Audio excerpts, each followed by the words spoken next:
السلام علیکم ورحمۃ اللہ. اذان دے دیں.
أشهد أن لا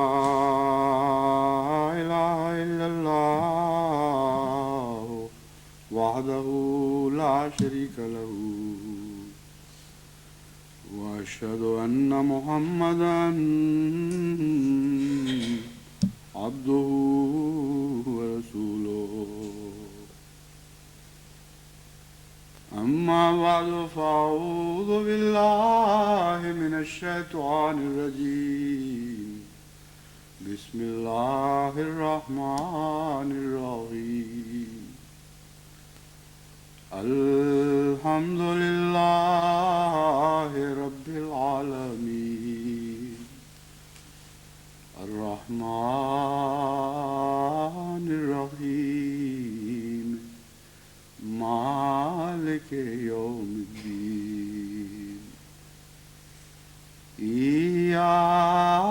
إياك نعبد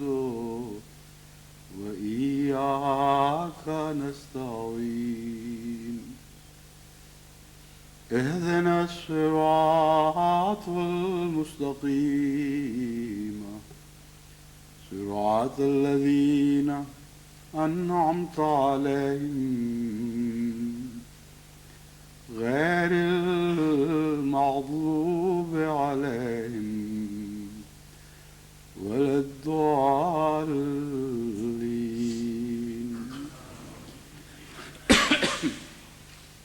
دنیا میں جتنے بھی علوم اور ان کے شعبے ہیں وہ ترقی کرتے ہوئے ایک دوسرے کے قریب تر ہوتے چلے جاتے ہیں، اور بظاہر آغاز میں ان کا ایک دوسرے سے کوئی واضح اور گہرا تعلق دکھائی نہیں دیتا، لیکن جب ان پر انسان غور کرتا ہے اور مزید معلومات حاصل کرتا چلا جاتا ہے اور ان معلومات کو ترتیب دیتا چلا جاتا ہے، تو رفتہ رفتہ وہ علوم ترقی کرتے ہوئے پہاڑوں کی چوٹی کی طرح بلند ہو جاتے ہیں، اور پہاڑوں کی چوٹیوں کی طرح بلند ہوتے ہیں، اور وہ چوٹیاں ایک دوسرے سے ملنے لگتی ہیں۔ سائنسی اصطلاح میں مختلف مضامین کے غور و فکر کے نتیجے میں یہ آپس کا علمی اتحاد ایک ایسی چیز ہے جس سے کوئی ذی شعور نظر انداز نہیں کر سکتا۔ چنانچہ فزکس اور حساب دو الگ الگ علوم ہیں۔ ایک فرضی علم ہے یعنی حساب، اس کا ہندسوں سے اور تصورات کی دنیا سے اور منطقی دنیا سے تعلق ہے، اور فزکس مشاہدے کا نام ہے اور ایک خاص قسم کے زاویہ نظر سے بعض خاص امور میں مشاہدے کا نام ہے۔ کیمسٹری بھی مشاہدے کا نام ہے اور ایک خاص طرز نگاہ کے ساتھ بعض خاص حصوں کے مشاہدے کا نام ہے، یعنی مادے کے بعض خاص حصوں کے اس کی خاص طرز عمل کے مشاہدے کا نام ہے۔ یہ الگ الگ مضامین ہیں۔ بائیولوجی ایک اور الگ مضمون ہے، وہ بھی زاویہ نظر بدلتا ہے۔ اگرچہ ان سب علوم میں جو مادی دنیا کے مشاہدے کے علوم ہیں، ایک علم دوسرے کے اندر سرایت کرتا ہوا دکھائی دیتا ہے، اور کوئی مادہ بھی بین ہی کسی ایک مضمون سے تعلق نہیں رکھتا، بلکہ ہر مادہ فزکس کے بعض مظاہر بھی اپنے اندر رکھتا ہے اور کیمسٹری کے بعض مظاہر بھی اندر رکھتا ہے، اور ضروری نہیں کہ بائیولوجی کے بعض مظاہر اپنے اندر رکھے، لیکن بعض مادے بائیولوجی کے بعض مظاہر بھی اپنے اندر رکھتے ہیں۔ لیکن جوں آپ ان علوم میں ترقی کرتے چلے جائیں، آپ یہ محسوس کرتے چلے جاتے ہیں کہ ایک کا دوسرے سے تعلق زیادہ گہرا اور اٹوٹ ہے، یہاں تک کہ آخری سطح پہ جا کر ہر چیز ایک دکھائی دینے لگتی ہے۔ آئنسٹائن نے جو فیلڈز کی وحدت کا تصور پیش کیا اور جس پر ڈاکٹر عبدالسلام صاحب نے بھی بہت کام کیا، وہ بھی دراصل اسی وحدت کے تصور کا ایک اظہار ہے۔ مختلف علوم کی وہاں بحث نہیں کی گئی، لیکن یہ بحث اٹھائی گئی ہے کہ دنیا میں 4 بنیادی طاقتیں ہیں جن سے تمام علوم پیدا ہوتے ہیں، یعنی وہ چونکہ محرکات ہیں، اور تمام کائنات میں وہ 4 قوتیں ایسی ہیں جن کے آپس کے رد عمل سے یا مادے کے ساتھ ان کے رد عمل کے نتیجے میں مختلف چیزیں ظہور میں آتی ہیں۔ تو کائنات کے جتنے بھی مناظر ہیں، مادے کی جتنی بھی شکلیں اور ان کی طرز عمل ہے، وہ ساری چیزیں ان 4 قوتوں کے ساتھ متعلق ہوتی ہیں، اور یہ 4 قوتیں سائنسدانوں کے نزدیک دراصل 4 نہیں بلکہ ایک ہی قوت کے مختلف مظاہر ہیں۔ تو بالآخر توحید کامل تک انسان پہنچ جاتا ہے، اور کسی زاویہ نظر سے بھی مشاہدہ کریں کائنات کا، خدا کی مخلوقات کا،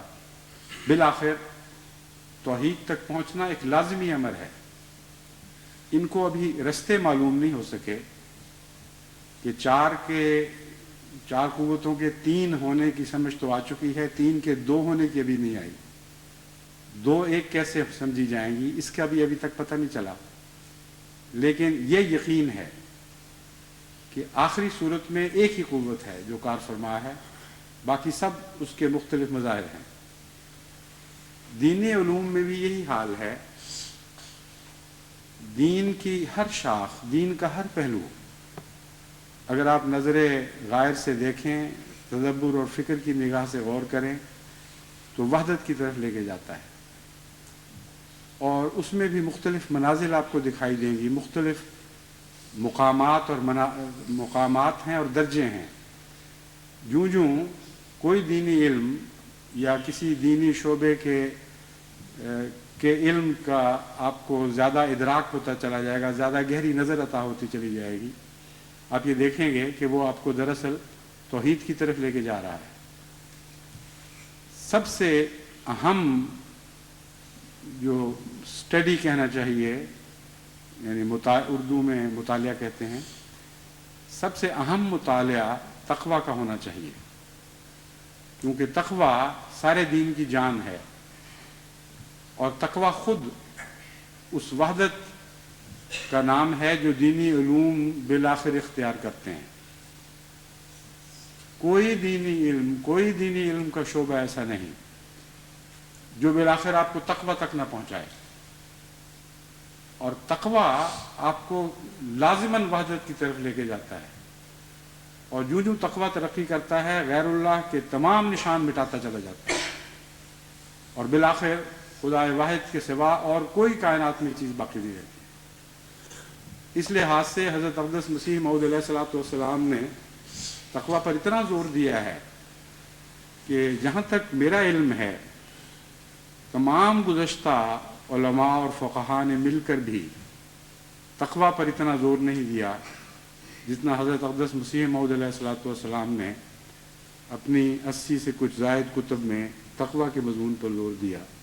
اور بار بار اس کو مختلف پہلوؤں سے جماعت کے سامنے رکھا۔ میں تقویٰ کے سلسلے میں آج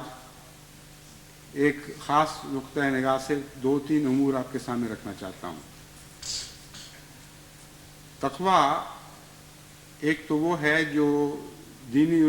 علوم کے مطالعہ سے حاصل ہوتا ہے، اور ایک تقویٰ وہ ہے جو انسانی فطرت میں نقش کر دیا گیا ہے، اور اس تقویٰ کے حوالے کے بغیر آپ اگلا سفر نہیں کر سکتے۔ اس لیے جب تک پہلے آپ کے دل کے اندر تقویٰ پیدا نہ ہو، یعنی دل کا تقویٰ آپ کو معلوم نہ ہو کہ وہ کیا ہے، اور جب تک آپ اس دروازے سے اگلی راہ میں داخل ہونے کی کوشش نہ کریں، تقویٰ کی تمام راہیں آپ پر بند رہیں گی۔ قرآن کریم فرماتا ہے کہ صرف انسان ہی نہیں بلکہ ہر ذی روح کو ہم نے تقویٰ بخشا، اور اس کے ساتھ اس کی فجور کی راہیں بھی اس کو روشن کر دی، جیسا کہ فرمایا فَأَلْهَمَهَا فُجُورَهَا وَتَقْوَاهَا، ہم نے ہر ذی روح پر، ہر نفس پر تقویٰ کا بھی الہام کیا اور اس کے فجور کا بھی الہام کیا، یعنی ہر ذی روح کی فطرت میں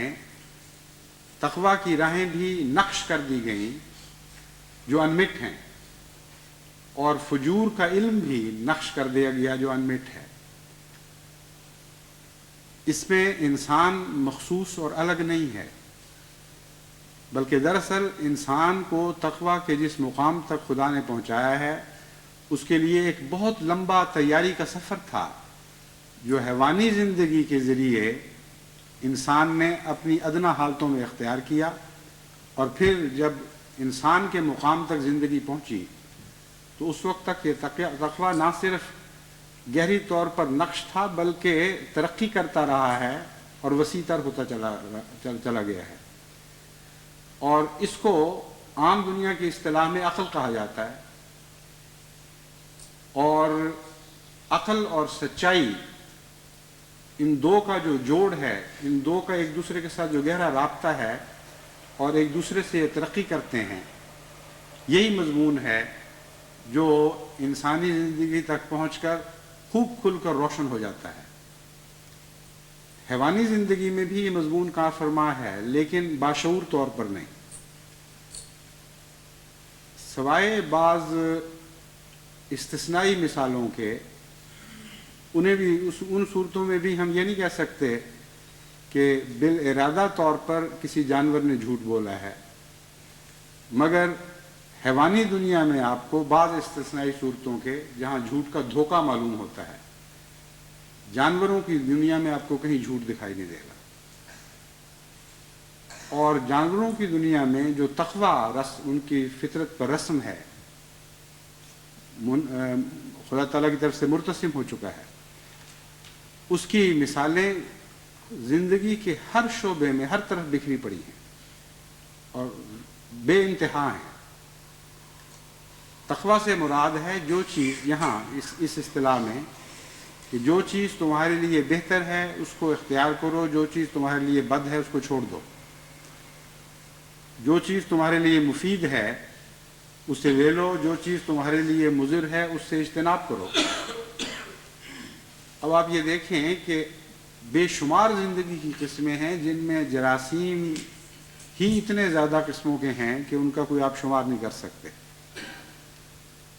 اور اسی طرح انسیکٹس ہیں، ان کی بے شمار قسمیں اور بے حساب ان کے اندر ہر قسم میں اندرونی تبدیلیاں ہیں، یہاں تک کہ پھر انڈیویڈول یعنی ایک شخصیت ایک علیحدہ حیثیت سے ابھرتی ہے۔ ان سب پر قرآن کریم کی اس آیت کا بلا استثناء اطلاق ہوتا ہے۔ ان میں سے ہر ایک کو معلوم ہے کہ میرا تقویٰ کیا ہے اور میرا فجور کیا ہے۔ پہلے دن جو بطخ کا بچہ تالاب میں نکلتا ہے اس کو بھوک لگتی ہے اور وہ منہ مارتا ہے چیزوں پر، لیکن کس چیز نے اس کو سمجھایا ہے اور بتایا ہے کہ کون سی چیز کھانی ہے اور کون سی نہیں کھانی؟ وہ بھوکا ہے، اس سے زیادہ اس کو کچھ پتہ نہیں، لیکن از خود وہ جو چیزیں اس کے لیے مفید ہیں ان کو پکڑتا چلا جاتا ہے، جو چیزیں مفید نہیں ان کو رد کرتا چلا جاتا ہے۔ یہاں تو پھر بھی دماغ کا شبہ کیا کیا جا سکتا ہے، کیونکہ کچھ نہ کچھ دماغ تو ہے، اگرچہ اس دماغ کی کوئی تربیت نہیں ہوئی۔ کمپیوٹر ہے بغیر پروگرام کے، سوائے اس کے کہ جو پروگرام اس کے اندر داخل ہے اس پروگرام کو سکھانے والا اور اس کو استعمال کرنے والا باہر کا کوئی وجود نہیں ہے جس نے اس کی تربیت کی ہو۔ ہر بچہ جو پیدا ہوتا ہے اس کو اپنی غذا کا، میرے لیے کون سی چیز مفید ہے کون سی نہیں مفید، اس کا علم ہوتا ہے، لیکن وہ چیزیں جن کا دماغ ہی کوئی نہیں ہے، مثلا ورمز ہیں، بعض کیڑے مکوڑے ہیں جو صرف ایک لوتھڑا سا ہیں اور ان کے اندر یوں معلوم ہوتا ہے کہ سوائے معدے کے نظام کے کوئی بھی نظام اور موجود نہیں۔ ان میں سے بعض ایسے ہیں جن کی آنکھیں بھی کوئی نہیں، کان بھی کوئی نہیں، اور ان سب کو پتہ ہے کہ ہم نے کیا کھانا ہے اور کیا رد کرنا ہے۔ وہ منہ مارتے ہیں ہر چیز پر، پھر وہ ایک لمبی سی ٹیوب سے وہ چیز ذرہ گزرتا چلا جاتا ہے، جس چیز کو رد کرنا ہو اس کو اسی طرح وہ باہر پھینک دیتے ہیں، جس چیز کو اختیار کرنا ہو اس کو وہ قبول کر لیتے ہیں۔ تو کائنات میں خدا تعالیٰ کے نے جو عقل اور سچائی ودیعت فرمائی ہے اس کے اتنے مظاہر ہیں کہ ان کا کوئی شمار ممکن نہیں۔ یہی وہ چیز تقویٰ ہے جس نے ترقی کرنی شروع کی، اور اسی تقویٰ کے نتیجے میں عقل وجود میں آئی ہے۔ اس لیے ان جانوروں کی مثال سے ہٹ کر میں نیچے اتر آیا جہاں ابھی عقل پیدا نہیں ہوئی تھی، ان جانوروں کی باتیں شروع کی تاکہ آپ کو معلوم ہو کہ دراصل حقیقت تقویٰ کا آغاز سچائی سے اور اس بات کے شعور سے ہوتا ہے کہ کون سی چیز اچھی ہے اور کون سی بری ہے۔ جب یہ دونوں چیزیں ایک دوسرے کے ساتھ عمل کرتی ہیں اور تجربہ وسیع ہونے لگتا ہے تو ایک بہت ہی لمبے عرصے میں رفتہ رفتہ ترقی کرتے کرتے زندگی انسان کی منزل کی طرف حرکت کرتی ہوئی آخر وہاں پہنچ جاتی ہے، اور وہاں پہنچ کر وہ انسان پیدا ہوتا ہے جس کو پھر خدا اگلے سبق دینے کے لیے الہام کی دوسری شکلیں اس پر نازل فرماتا ہے، اور دین میں اور ان باتوں میں جو موت کے بعد کی زندگی سے تعلق رکھتی ہیں ان باتوں میں اسے تقویٰ اور اس کے فجور سمجھائے جاتے ہیں۔ اب انسانی تجربہ دراصل انسانی عرصہ حیات تک محدود نہیں ہے، جیسا کہ میں نے آپ کے سامنے کھول کر رکھا ہے۔ انسانی تجربہ تو دراصل حیوانی زندگی کے آغاز سے شروع ہوا ہے، اور اربوں سال تک انسان کو اس نالی میں سے گزارا گیا ہے تاکہ وہ سیدھا ہو جائے۔ جس طرح بندوق کی نالی جتنی لمبی ہو اتنی دیر تک گولی سیدھی راہ تک چلتی ہے، سیدھے راستے پر چلتی ہے، جتنی چھوٹی ہو اتنی گولی جلدی اپنی راہ سے بھٹک جاتی ہے۔ اسی طرح قرآن کریم کی اس آیت نے ہمیں بتایا کہ خدا تعالیٰ نے انسان کو سیدھا کرنے کے لیے اتنی لمبی نالی بنائی کہ ساری انسانی زندگی اس نالی سے نکلنے کے بعد یوں لگتا ہے جس طرح کروڑوں میل کی نالی سے نکلنے کے بعد صرف ایک گز باقی زندگی رہ گئی تھی۔ اور انسان کا کمال دیکھیں کہ وہیں سے اس نے کجی شروع کر دی۔ چنانچہ اس آیت کا اگلا حصہ فرماتا ہے قد افلح من زکاہا وقد خاب من دساہا۔ اتنے لمبے انتظام کے بعد، اتنی تیاریوں کے بعد جب آخر انسان کی منزل پہنچی اور جب ہم نے براہ راست اسے الہام کرنا شروع کیا اور اسے بتایا کہ دیکھو جسے ہم تقویٰ کہتے ہیں اسی میں تمہاری فلاح ہے، اور تمہارے فجور بھی ہم نے تمہیں بتا دیے ہیں، جن کو ہم فجور بتائیں گے ان سے بچنے میں تمہاری فلاح ہے۔ اس کے باوجود وہ تقویٰ کی طاقتوں کو دباتا ہے اور فجور کی طاقتوں کو ابھارتا ہے۔ جس نے ایسا کیا وہ ذلیل و رسوا ہوا، اور جس نے اس کے برعکس کام کیا وہ لازماً کامیاب ہوا۔ تو وہ تقویٰ جس کا قرآن کریم ذکر فرماتا ہے اس کا آغاز تو اربوں سال پہلے سے ہوا ہے، اور جب تک اس تقویٰ میں زندگی بے اختیار تھی، مجبور تھی اس تقویٰ کو اختیار کرنے پر، وہ مسلسل ترقی کرتی رہی۔ جب زندگی نے اپنے اختیار سے کام لے کر اس تقویٰ کی راہ کو چھوڑا ہے تو پھر اس کا آخری مقام زندگی کے آغاز کے مقام سے مل جاتا ہے۔ چنانچہ سورہ 3 میں قرآن کریم نے اسی مضمون کو بیان فرمایا کہ ہم نے تو انسان کو بہترین تقویم سے پیدا فرمایا تھا، لیکن دیکھو یہ کیسا ذلیل و رسوا ہو گیا کہ اپنی گراوٹ کے انتہائی مقام تک لوٹ گیا۔ یعنی مطلب یہ ہے کہ جہاں سے اس کا سفر شروع ہوا تھا اسی مقام تک واپس چلا گیا،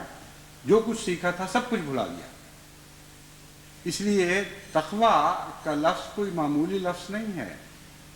اس پر بڑے گہرے غور اور تدبر کی ضرورت ہے، اور جیسا کہ میں نے ایک خطبے میں بیان کیا تھا، فجور سے واقفیت ضروری ہے، ورنہ تقویٰ کا مفہوم سمجھ نہیں آ سکتا۔ قرآن کریم نے ان دونوں باتوں کو اکٹھا پیش فرمایا ہے، الہمہا فجورہا و تقواہا۔ اور لطف یہ ہے اس آیت کی فصاحت و بلاغت کا یہ کمال ہے کہ اگرچہ خدا تعالیٰ قرآن کریم میں بالعموم یہ طریق اختیار فرماتا ہے کہ حسن کو پہلے ذکر کرتا ہے اور قبح کا بعد میں، اچھائی کا پہلے اور برائی کا بعد میں، لیکن یہاں فرمایا الہمہا فجورہا و تقواہا۔ ہم نے اس کے فجور بھی اس پر الہام کیے اور اس کا تقویٰ بھی اس پر الہام کیا۔ مطلب یہ ہے کہ جب تک پہلے فجور کی واقفیت نہ ہو، حقیقت میں انسان تقویٰ کے مفہوم اور تقویٰ کی سچی روح کو پا نہیں سکتا۔ اسی لیے میں نے اس بات پر زور دیا تھا کہ انسان کو اپنی معرفت بڑھانے کے لیے فجور کے اوپر غور کرنا چاہیے، ان باتوں پر غور کرنا چاہیے جو اسے ہلاکت کی طرف لے کے جاتی ہیں۔ مادی زندگی میں ہم یہ دیکھتے ہیں کہ طب کا شعبہ ہے مثلا، اس میں انسانی زندگی کو جتنے خطرات ہیں اگر آپ ان کا مطالعہ کریں تو آپ حیران ہوں گے کہ بے انتہا فجور ہے۔ جب تک ہر قدم پر پیش آنے والے فجور کی کسی قسم سے آپ واقف نہیں ہوں گے، آپ صحیح قدم نہیں رکھ سکتے۔ اتنی قسمیں ہیں ہلاکت کی اور موت کی، اتنی زیادہ شکلیں ہیں، اور ہر لمحہ ہر سانس میں موت کی بے شمار شکلوں سے ہمیں واسطہ پڑتا ہے کہ جب تک ان سے باخبر نہ ہوں اس وقت تک ہمارے زندہ رہنے کا کوئی امکان نہیں ہے۔ اب یہاں بھی الہمہا فجورہا و تقواہا کا ایک نہایت ہی حسین منظر ہمیں دکھائی دیتا ہے جو انسانی زندگی پر اطلاق پاتا ہوا دکھائی دیتا ہے۔ حیوانی زندگی پر بھی اسی طرح اس کا اطلاق ہوتا ہے کہ خدا تعالیٰ نے ہمارے شعور کے بغیر ہمارے جسم کے ہر ذرے میں اس کے فجور کا الہام کر رکھا ہے، اور جسم از خود ان فجور کو رد کرتا چلا جاتا ہے، اور تقویٰ کا بھی الہام کر رکھا ہے، لیکن اگر فجور کو رد نہیں کر سکتا تو اس کا تقویٰ بالکل بے معنی اور بے حقیقت ہو کے رہ جاتا ہے۔ تقویٰ کی مثال یہاں مثبت رنگ میں غذا سے لے سکتے ہیں۔ نظام کا نظام ہے غذا کھانا اور اس کو جسم میں ہضم کرنا اور اس کو سالے خون کا حصہ بنانا۔ اب آپ یہ دیکھیں کہ ایک صحت مند آدمی بھی غذا کھا رہا ہوتا ہے اور اس کو جزو بدن بنا رہا ہوتا ہے، سالے خون اس سے بن رہا ہوتا ہے، لیکن ایک بیمار آدمی ہے وہ بعض دفعہ غذا کھانا تو درکنار غذا کے تصور سے بھی گھبراتا ہے، اور اگر کھاتا ہے تو بیکار جاتی ہے۔ اس لیے کہ بیمار آدمی کی شکل ایسی ہے جس نے فجور سے اپنا تعلق نہیں توڑا، جو کسی فجور میں سے کسی ایک فجر کے پہلے کسی ایک گناہ میں ایک جرم میں مبتلا ہو چکا ہے، کسی ایک آفت کا شکار ہو گیا ہے، اور وہ لاکھوں کروڑوں احتمالات میں سے صرف ایک احتمال ہوتا ہے۔ مثلا اس کے گردے کی کوئی تکلیف ہو گئی ہے، جن باتوں سے گردے کی حفاظت ہونی چاہیے اس کا بھی اندرونی ایک نظام موجود ہے، اور اتنا وسیع ہے کہ اگر اسی پر آپ غور شروع کریں تو آپ حیران ہوں گے دیکھ کر کہ بڑے بڑے صاحب علم و عقل محققین نے بڑی بڑی کتابیں، ضخیم کتابیں اس مضمون پر لکھی ہیں، اور وہ ساتھ اقرار کرتے ہیں کہ یہ مضمون تو ہمارے علم کی حد سے ابھی بہت آگے ہے اور ہم اس کا احاطہ نہیں کر سکتے۔ مستقل تحقیق جاری ہے کہ گردہ کیوں کام کرتا ہے، کس طرح کام کرتا ہے، کیا کیا اس میں خطرات پیدا ہوتے ہیں، ہر بیماری کے کی علل جو ہیں، جو وجوہات ہیں وہ کتنی ہیں، کیا کیا ہیں، کس طرح کام کرتی ہیں۔ ابھی تک تو اس مضمون کا ایک معمولی حصہ انسان کو سمجھ آیا ہے۔ تو کسی ایک طرف سے فجور میں سے کسی نے حملہ کر دیا اور آپ کا سارا تقویٰ بیکار چلا گیا۔ انسانی جسم نے غذا کھانی بند کر دی یا غذا کھائی تو اس کا جسم کو لگنا بند ہو گیا، وہ مسلسل گھلنا شروع ہو گیا، اس کی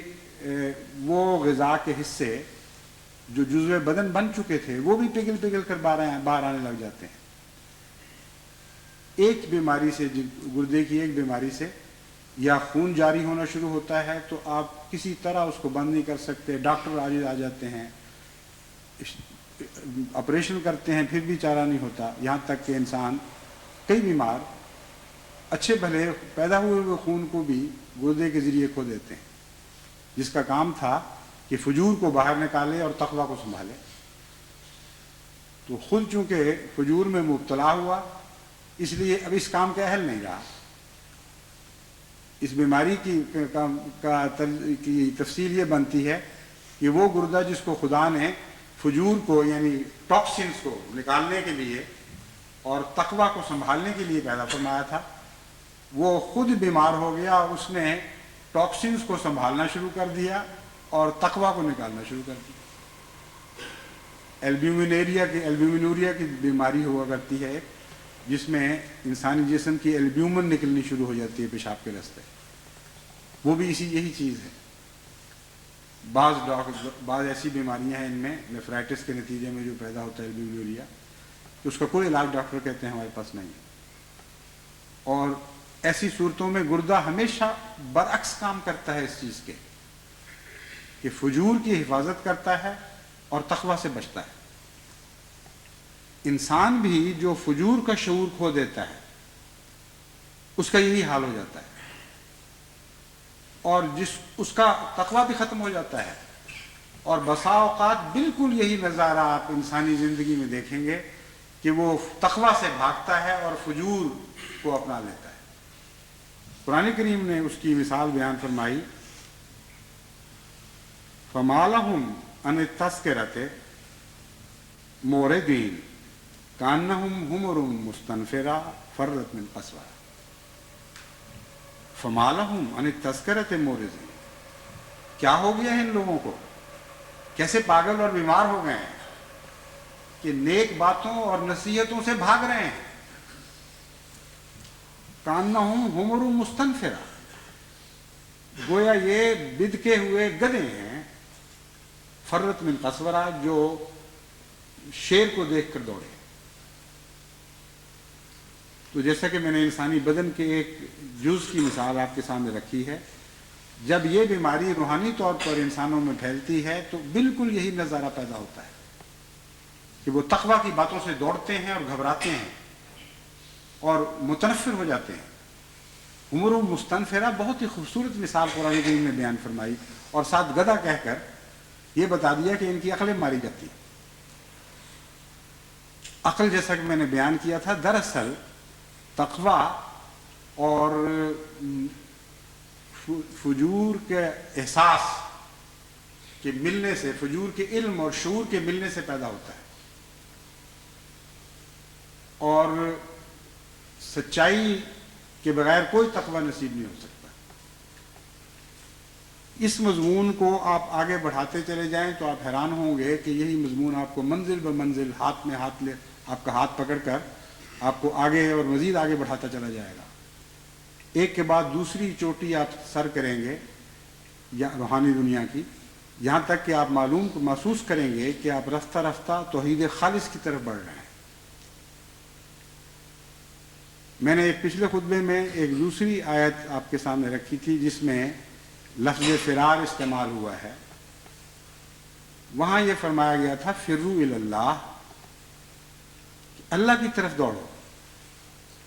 یعنی گھبراہٹ کے مواقع تو تمہیں ضرور ملیں گے، خطرات تمہیں دکھائی دیں گے، لیکن اور تم نے دوڑنا بحال ہے. دو ہی رستے تمہارے لیے ہو سکتے ہیں. اگر تو تم پاگل ہو اور گدھے ہو تو اچھی چیزوں سے بھاگو گے اور اس طرح بھاگو گے جو تم پھیل جاؤ گے چاروں طرف، تمہاری کوئی ڈائریکشن نہیں ہوگی، کوئی رخ نہیں. اب یہ دیکھیے قرآن کریم کی فصاحت و بلاغت کہ وہاں فرمایا کأنہم حمر مستنفرہ فرت من قسورہ. شیر سے بدک کر جب گدھے بھاگتے ہیں ان کے غول تتر بتر ہوتے ہیں تو ان کا کوئی رخ نہیں ہوا کرتا، کوئی منزل نہیں ہوا کرتی. جس طرف وہ اٹھتا ہے جس گدھے کا اس طرف وہ نکل جاتا ہے، اور چاروں طرف وہ جنگل میں منتشر ہو جاتا ہے. حالانکہ اس سے پہلے وہ غول در غول اکٹھے سفر کرتے ہیں، ان میں ایک لیڈر بھی ہوا کرتا ہے، جس طرف وہ جائے اس طرف وہ پیچھے دوڑ رہے ہوتے ہیں، تو ان کا تمام اتحاد منتشر ہو جاتا ہے، ان کی ساری توحید پارا پارا ہو جاتی ہے. تو ہر جگہ فجور آپ کو توحید کے دشمن دکھائی دیں گے، اور یہ نظارہ آپ دیکھیں گے کہ ان لوگوں کی پھر کوئی منزل کوئی راہ متعین نہیں رہتی، جو فجور میں مبتلا ہو جاتے ہیں، جن کو فجور کا شعور نہیں رہتا۔ دوسری طرف بھی فرار کا لفظ استعمال فرمایا، لیکن ایک رخ اور ایک منزل کو دکھاتے ہوئے فرمایا ففروا الی اللہ۔ خوف تمہیں بھی محسوس ہوں گے، لیکن ان خوفوں کے نتیجے میں اگر تم تقوی رکھتے ہو تو بھاگ کر منتشر نہیں ہوگے بلکہ خدا کی طرف بڑھو گے۔ بس ہم تمہیں نصیحت کرتے ہیں کہ ہمیشہ جب تمہیں کوئی خوف محسوس ہو، اپنا رخ خدا کی طرف رکھنا اور اسی کو اپنی آخری منزل سمجھنا۔ تو غیر اللہ سے بھاگ کر خدا کی طرف آنا، یہ توحید کا پہلا سبق ہے جو ہمیں تقوی نے سکھایا۔ ہر غیر اللہ سے خدا کی طرف دوڑنا۔ اب غیر اللہ کون ہے، اس کا شعور ہر انسان کا الگ الگ ہے۔ اسی لیے میں نے آپ سے عرض کیا تھا کہ قرآن کریم نے جو فرمایا الہمہا فجورہا، تو جو لفظ پہلے ہے پہلے اس کو سمجھ لیں، پھر تقویٰ کے دوسرے مضمون کی سمجھ آئے گی۔ پہلا جو حصہ ہے فجور کے شعور کا، اس کے بغیر صحیح معنوں میں آپ کو توحید کی اس منزل کی بھی پوری آگاہی نہیں ہو سکتی۔ ہر شخص جو کسی برائی یا بدی سے بھاگ کر خدا کی طرف جاتا ہے، وہ توحید کی طرف جاتا ہے، اس میں کوئی شک نہیں، لیکن بہت سی ایسی خوف کی اور باتیں بھی ہیں جن سے وہ نہیں بھاگا۔ اس لیے توحید ایک ہوتے ہوئے بھی دراصل اس کے لیے ایک نہیں رہتی۔ بہت سے توحید کے ایسے عرفان ہیں جن سے وہ واقف نہیں، اور اس کے نتیجے میں غیر اللہ سے اس کا تعلق قائم رہتا ہے۔ اس لیے ہم نے چونکہ یہ عہد کیا ہے کہ تمام دنیا کو، تمام بنی نوع انسان کو امت واحدہ بنانا ہے، اس لیے جماعت احمدیہ کو توحید کے مضمون پر بہت گہرے غور اور فکر کی ضرورت ہے۔ اور جتنا آپ زیادہ اس کا علم پائیں گے، اور میں آپ کو یہ بتا دیتا ہوں کہ تقویٰ کی راہ کے بغیر آپ کو توحید نہیں مل سکتی۔ وہی قرآن آپ پڑھیں گے آپ کو نہیں سمجھ آئے گا وہ کیا کہہ رہا ہے، وہی حدیث آپ پڑھیں گے آپ کو کچھ سمجھ نہیں آئے گی، وہی حضرت مسیح موعود علیہ السلام کی کتابیں آپ کے زیر مطالعہ ہوں گے لیکن آپ کو نہیں سمجھ آئے گی، کیونکہ تقویٰ وہ روشنی ہے جو توحید کی راہ دکھاتی ہے۔ تقویٰ وہ اندرونی نور ہے جس کے ذریعے جس مشعل کو ہاتھ میں لے کر آپ ساری روحانی مسافتیں طے کرتے ہیں۔ تو اس ضمن میں جیسا کہ میں نے پہلے بیان کیا تھا، تقویٰ کا سفر جو توحید کی طرف شروع کرنا ہے، اس کو پہلے اپنے دل سے شروع کریں، اور خدا نے آپ کے اندر جو سچائی چھاپی ہوئی ہے اور ایک لمبے عرصے سے آپ کو سچائی پر چلایا ہے۔ جانور کیوں جھوٹ نہیں بولتے؟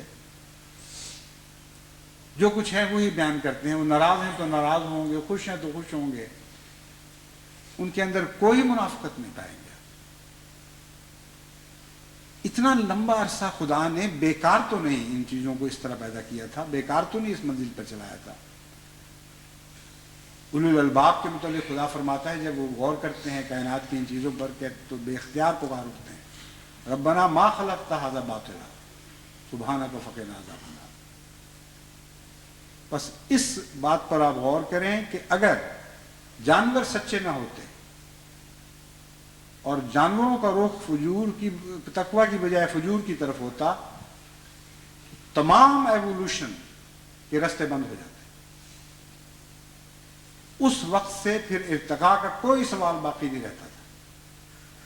بلکہ لازماً ترقی معکوس شروع ہو جاتی۔ جیسا کہ سورہ 3 کا میں نے حوالہ دیا ہے، اس میں اس ترقی معکوس کا ذکر فرمایا گیا ہے کہ انسان کو ہم نے بڑی بلند تر منازل کو حاصل کرنے کے لیے، ان پر قدم رکھنے کے لیے پیدا کیا تھا، لیکن اس نے الٹی راہ شروع کر دی اور اسفل سافلین تک جا پہنچا۔ تو دراصل تقویٰ اور سچائی کے ملنے سے آپ کو ترقی کا ہر سفر شروع ہوتا ہوا اور بالآخر اپنے منتہا تک پہنچتا ہوا دکھائی دے گا۔ اور اس کو آپ سائنسی نقطۂ نگاہ سے مشاہدہ کریں، بار بار مشاہدہ کریں، آپ اس میں کوئی استثناء نہیں دیکھیں گے، کوئی تبدیلی نہیں دیکھیں گے۔ اربوں سال تک خدا نے زندگی کو تقویٰ سکھایا اور سچائی سکھائی، اور انہی کے باہم ایک دوسرے سے ملنے سے عقل کو اور شعور نے ترقی کی، اور انہی کے ملنے سے زندگی ہمیشہ ترقی کی راہ پر گامزن رہی، اور جب یہاں کوئی کمزوری پیدا ہوئی اسی وقت اس زندگی کے حصے نے تنزل اختیار کرنا شروع کر دیا۔ وہ کمزوری بے ارادہ اس نے نہیں دکھائی، حالات کی مجبوری سے بعض کمزوریاں پیدا ہوئی ہیں، لیکن نتیجہ وہی نکلا کہ ترقی وہاں رک گئی۔ انسان ہوتے ہوئے آپ کیسے ترقی کر سکیں گے اگر اس اربوں سال کی کمائی کو اپنے ہاتھ سے پھینک دیں گے اور سچائی سے ہاتھ دھو بیٹھیں گے اور اس تقویٰ سے منہ موڑ لیں گے جو آپ کی فطرت میں خدا تعالیٰ نے نقش فرمایا ہوا ہے۔ باقی سب قصے ہیں، جھوٹ ہیں، باتیں ہیں، ارادے ہیں، ہم نے دنیا کی تقدیر بدلنی ہے۔ جو اپنی تقدیر نہیں بدل سکتا وہ دنیا کی کیسے تقدیر بدل سکتا ہے؟ اس لیے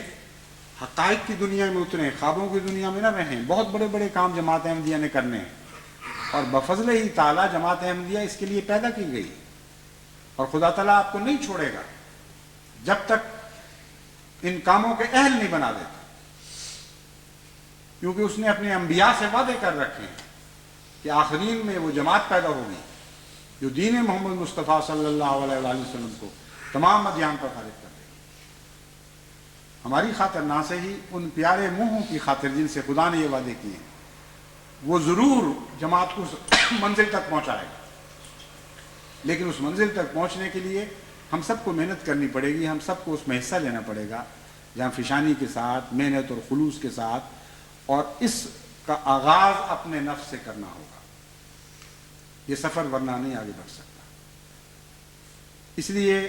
اپنے دل کی سچائی کو ڈھونڈیں، اور اپنے دل کی سچائی کو ڈھونڈ کر اس سے چمٹ جائیں، اس سے کبھی علیحدہ نہ ہو۔ بظاہر یہ ایک چھوٹی سی بات ہے، لیکن بہت ہی بڑی بات ہے۔ لاکھوں انسانوں میں آپ کو شاید ایک آدمی ایسا دکھائی دے گا جو حقیقتاً دل کی سچائی سے چمٹا ہوا ہے۔ باقی کچھ قریب رہتے ہیں، کچھ کبھی پاس آ گئے، کبھی بھاگ گئے، جس طرح مرغی کے چوزے کبھی ڈرتے ہیں تو ماں کی پروں کے نیچے بھی آ جاتے ہیں، پھر دور بھی ہٹ جاتے ہیں، کبھی بلی کا بھی شکار ہو جاتے ہیں۔ تو دل کی سچائی وہ چوزوں کی ماں مرغی ہے، جس کے ساتھ رہنے، جس کی حفاظت میں رہنے کا شعور آپ کو سیکھنا ہوگا، اور یہ شعور اپنے نفس میں ڈوبنے کے ذریعے آپ کو حاصل ہوتا ہے، اور اس کا احساس آپ کو اپنی زندگی کے ہر فیصلے میں معلوم، اس کا علم آپ کو اپنی زندگی کی ہر حرکت و ہر سکون میں پتہ حاصل ہو جاتا ہے، کیونکہ ایک بھی آپ کا ارادہ ایسا نہیں، ایک بھی آپ کی حرکت ایسی نہیں جس سے پہلے آپ کا نفس یہ فیصلہ کر نہیں چکا ہوتا کہ آپ نے سچائی کو پکڑنا کہ جھوٹ کو پکڑنا، تقویٰ کی راہ اختیار کرنی ہے یا فجور کی راہ اختیار کرنی ہے۔ تو روزانہ بعض دفعہ سینکڑوں، بعض دفعہ ہزاروں مواقع ایسے پیدا ہو رہے ہوتے ہیں جبکہ خدا اس اندرونی کسوٹی کو آپ کے سامنے رکھتا چلا جا رہا ہے، اور آنکھیں بند کر کے آپ اس کو ہاتھ بھی لگاتے ہیں، معلوم بھی کر لیتے ہیں اس کا کیا فیصلہ ہے، اور پھر آنکھیں بند کر کے ہی اس سے گزر جاتے ہیں، دیکھتے نہیں کہ اس کسوٹی نے کیا رنگ آپ کو دکھایا تھا، کیا وہ نور کا، روشنائی کا رنگ تھا یا اندھیرا اور تاریکی کا رنگ تھا۔ اس لیے دل سے پہلے اپنا تعلق جوڑیں، اور اس فطری تقویٰ سے اور فطری سے تعلق قائم کرنے کے لیے اپنے فجور کا علم کریں، گہری نظر سے اپنے نفس کا تجزیہ کریں۔ باہر سے کوئی آنے والا آپ کو نہیں بتائے گا کہ آپ کے اندر کیا نقائص ہیں، وہ انہی نقائص کی بات کرتا ہے جو کھل کر منظر عام پر آ چکے ہوتے ہیں اور گلیوں میں پھرتے ہیں، جو دوسروں کے گھروں میں داخل ہو جاتے ہیں۔ ان نقائص سے وہ بے خبر ہے ہر دوسرا انسان جو دل میں پلتے ہیں اور پرورش پا رہے ہوتے ہیں، اور ان جراثیم کی طرح جن کو ابھی قوت نصیب نہیں ہوتی لیکن وہ خاموشی سے کسی جگہ بیٹھ کر بڑی کثرت کے ساتھ نشو و نما پا رہے ہوتے ہیں یہاں تک کہ وہ غالب آتے ہیں. ان حالتوں کا اس کو اندازہ نہیں. اس لیے غیر جب آپ کو آپ کے نقائص بتائے گا تو وہ نقائص بتائے گا جن سے آپ مغلوب ہو چکے، جن کے سامنے آپ نے اپنی بازی ہار دی ہے.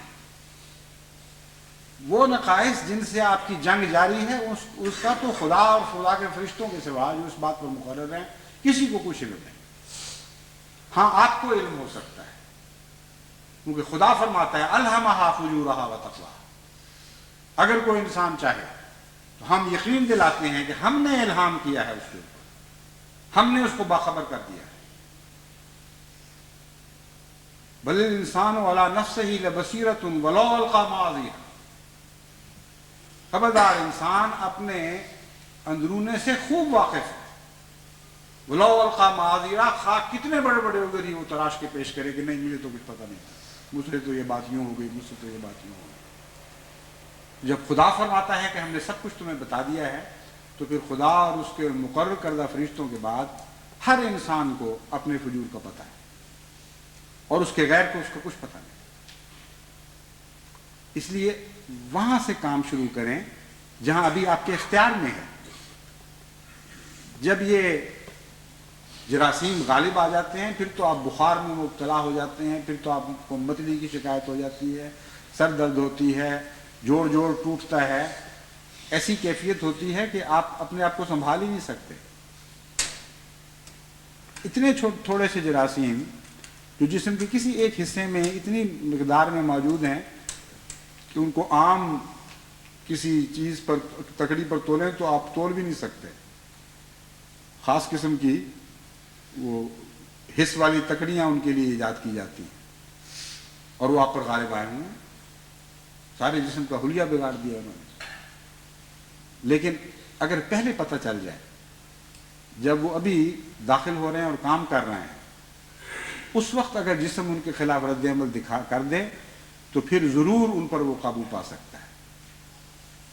اور عجیب شان ہے قرآن کریم کی اس آیت کی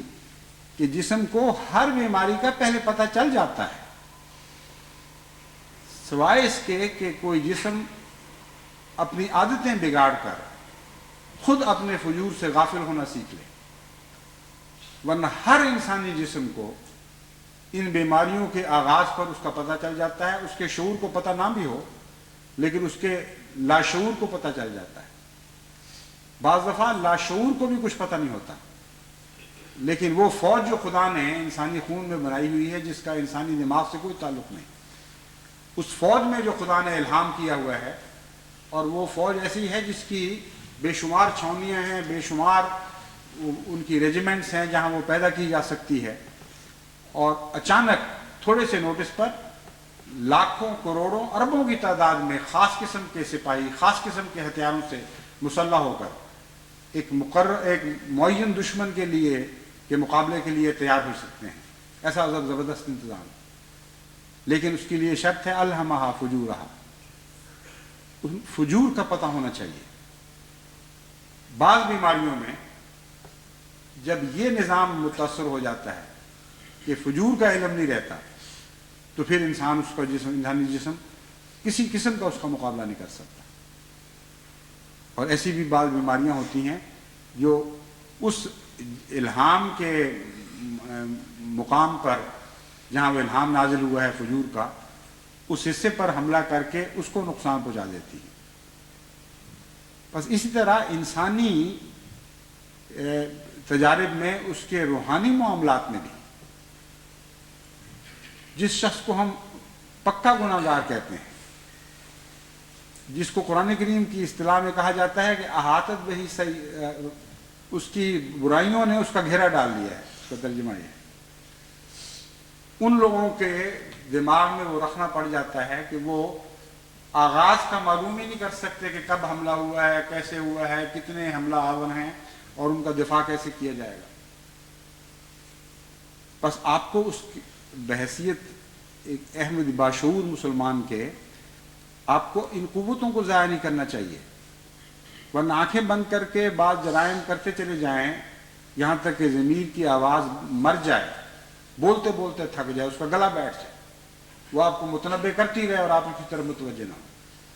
تو پھر لازماً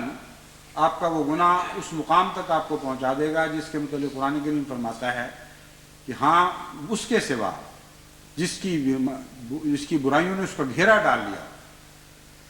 باقی سب برائیاں جو ہیں وہ معاف کی جا سکتی ہیں، وہ زائل ہو سکتی،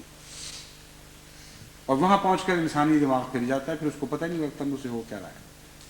تو اپنا فجور کا شعور بیدار کریں، اور اس کے نتیجے میں آپ اپنے اندرونی طور پر ایک ایسا سفر اختیار شروع کر دیں گے جس کی کوئی حد نہیں ہوگی۔ شروع میں آپ دیکھیں گے کہ موٹے موٹے بعض گناہ دماغ میں آ رہے ہیں، اس کے بعد جب اور سفر کریں گے تو باریک در باریک گناہوں کی طرف توجہ پیدا ہونی شروع ہوگی، پھر آپ یہ دیکھ کر حیران رہ جائیں گے کہ آپ کی نیتوں بیچاروں کے اوپر کوئی حال نہیں تھا، جن کو آپ اچھا سمجھ رہے تھے اس میں تو 100 رکھنے تھے، ہر فیصلہ جو آپ نیکی کے نام، بدی تو درکنار، جو ہر فیصلہ جو آپ نیکی کے نام پہ کر رہے تھے اس میں بھی بعض کیڑے پڑے ہوئے تھے۔ اتنے خوفناک مناظر آپ کو نظر آئیں گے کہ آپ کا دل بیٹھنے لگے گا اس کیفیت سے، لیکن حوصلہ نہیں ہارنا، کیونکہ قرآن کریم نے اس کا جواب آپ کو عطا فرما دیا ہے، میں فروا الی اللہ۔ ایسی صورت میں اپنے رب کی طرف رجوع کرو، اپنے رب کے حضور دوڑو اور اس سے عرض کرو کہ اے خدا، ہم تو ہر طرف سے گھیرے میں آئے ہیں، ہر طرف ہم نے اپنے اندر گند دیکھا ہے اور نقص دیکھے ہیں، بیماریاں پائی ہیں، اب تیرے سوا ہمارا کوئی ملجا اور ماوا نہیں، ہماری ہر اس بیماری اور مخفی در مخفی بیماری سے ہمیں بچا اور اپنی پناہ میں لے لے اور اپنی گود میں اٹھا لے۔ یہ مضمون جو ہے یہ بھی بہت عظیم الشان مضمون ہے کہ اس کے بعد پھر اگلا سفر کیا شروع ہوتا ہے وہ انشاءاللہ میں آئندہ کسی خطبے میں بیان کروں گا، لیکن ہر چھوٹے بڑے کو اس فجور کے علم کا سفر لازماً اختیار کرنا چاہیے، اور بڑی توجہ سے اختیار کرنا چاہیے، اور بڑی باریک نظر سے اختیار کرنا چاہیے، تب اس کو پتہ چلے گا کہ جو غیر کی نظر جو اس کو سمجھتی تھی،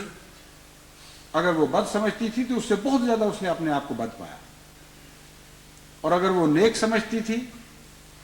تو اس کے جواب میں آپ اس کو سامنے یہی کہیں گے کہ سوائے خدا کے کوئی نیک نہیں ہے، اور میں نے تو اپنے اندر کمزوریوں کے سوا کچھ بھی نہیں دیکھا۔ یہ وہ مقام عجز ہے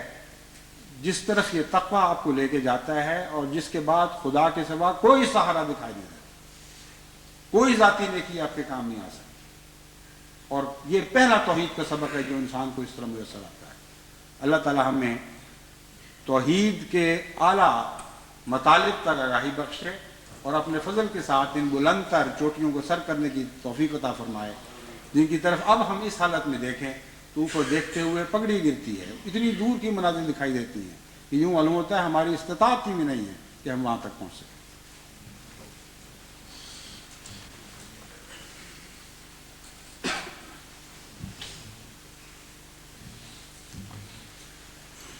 الحمدللہ نحمده ونستعینه ونستغفره ونؤمن به ونتوکل علیہ ونعوذ باللہ من شرور انفسنا ومن سیئات اعمالنا من یهده اللہ فلا مضل له ومن یضللہ فلا هادي له ونشهد أن لا إله إلا الله وحده لا شريك له